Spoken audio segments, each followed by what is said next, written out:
Hello again, everybody. Or for the benefit of the Northers, you're right.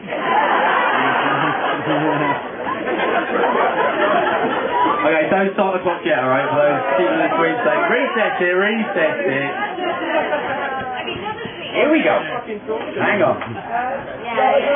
Right, hang on. No.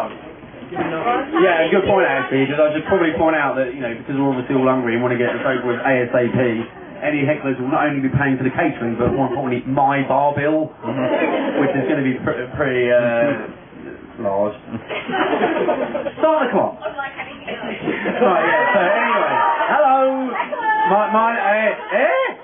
My name's Rob, as you all know, the first and best of the three best men, I might point out. By the way, yeah, feel free to cheer, groan, or, you know, go mental as and when it's appropriate, basically. First thing to say is that basically Simon said to me, and I quote, Rob, the speech better be funny. So I hope that afterwards you'll use the words you used to describe anything and everything and that you usually do, and tell people that the speech was the best in the world ever. So anyway, as you're probably wondering, we wondered why Simon chose three best men, so we can only assume that he thinks of himself as a diminutive D'Artagnan to three musketeers. But as such, this speech is going to be very much all for one, basically. So I've known Simon since we were at primary school together. I was going to originally say since we were little people, but we're little.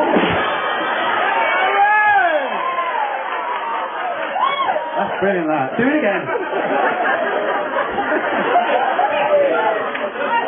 Oh, brilliant. So anyway, but seriously, as kids I thought Simon was cool, like me. He liked comics and he was very good at drawing. And I remember his favourite character, Co-Optus, the irony of which didn't escape me even then. But I've always looked up to him, although not literally, of course. Anyway, in spite of his size, Simon's always been a big influence on me. It's because of Simon that I'm a Chelsea fan, which hopefully this season I'll be going full for. Hi,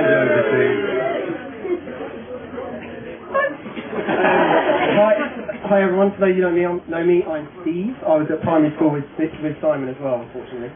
Si and Rob were in the other class. I was in the good class.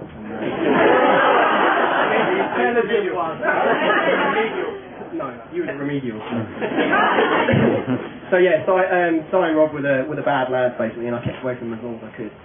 So the four of us, as Si's already indicated, with good mates, and we lived a stone's throw from each other, and it wasn't long before we were graduating from shorts and scabby knees up to. Can you hear me on this? Yeah. Shorts and scabby knees to shiny polyester top man suits, and we were making the long walk from sixth form together each morning from home. So I thought Si was quite cool, I suppose. One of the I survived those years at school sporting his Alan Hansen Si parking.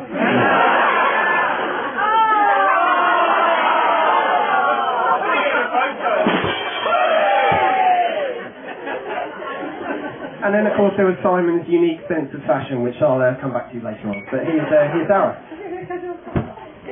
Hi everyone, I'm Dara.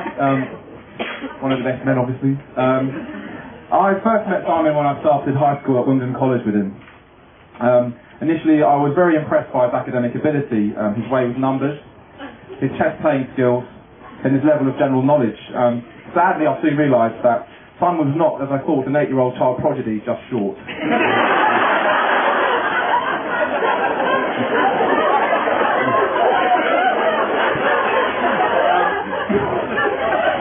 At sixth form, both Simon and I studied English literature together. We didn't see eye to eye on many of the books that we studied, unless Simon stood in them, that is.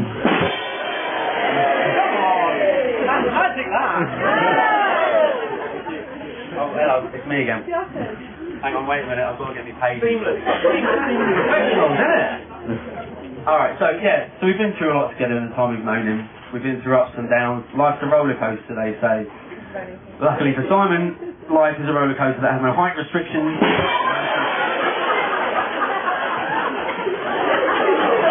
But sadly, I was responsible for one of the low points in Simon's life. Oh.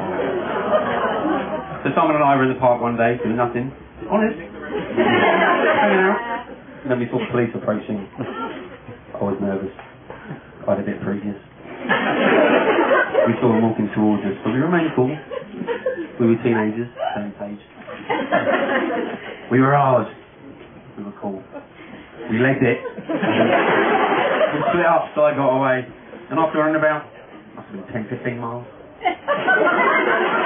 I was caught and they accused me of a crime, but I knew we were innocent. I said, "You've got the wrong man!" Just like that as well. The policeman said, "We're looking for a white male about your height." A vague description, I thought. "He had an accomplice," they added. "What did he look like?" I said, "Like an Oompa Loompa in a bomber jacket." I love that. But I knew we were innocent. They wanted the address of my accomplice. They wanted me to cross. Mr. Simon, my best friend.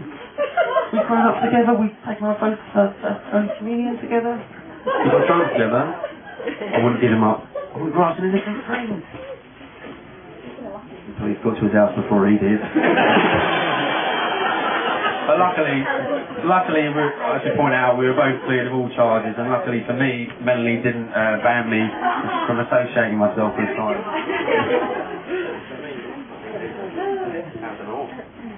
Right, so as you can tell from Rob's story, we were all brought up as very good Catholic boys. And the most virtuous of us being Simon, of course.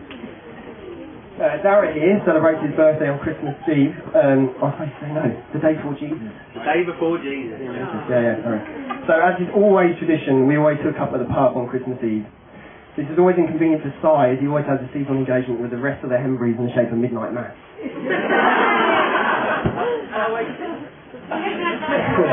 But Si never let that get in the way of our celebration. So up we are at the pub. We'd all had a few drinks that evening, and Simon, as usual, was no exception. To his credit, he managed to gather himself together and started the hazy walk from Wimbledon Village to the church, dressed in his latest fashion accessory, the Arthur Daly sheepskin jacket.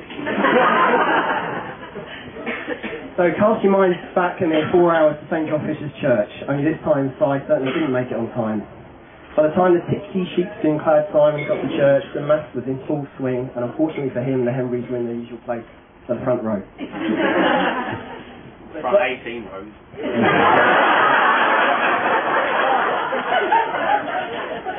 So Si proceeds to zigzag his way up the central aisle, very, very, very slowly, in full view of an astonished congregation. When Si eventually got to the front pews, his brothers Matt and Tom were there to receive him, and they spent the rest of the evening holding him up while Si sang all the hymns in the style of the Minder theme tune. To the Henbury's relief, the rattle of the church collection basket signalled that the ordeal was almost at an end, and the baskets made their way towards Simon. So, typically charitable, he dug deep into his sheepskin pockets and gave everything to his parish, literally everything. Little did Si know that he'd thrown his keys to his mini CPE into the church coffers, and he'd get back to the priest the next morning, on Christmas morning, to pick them up.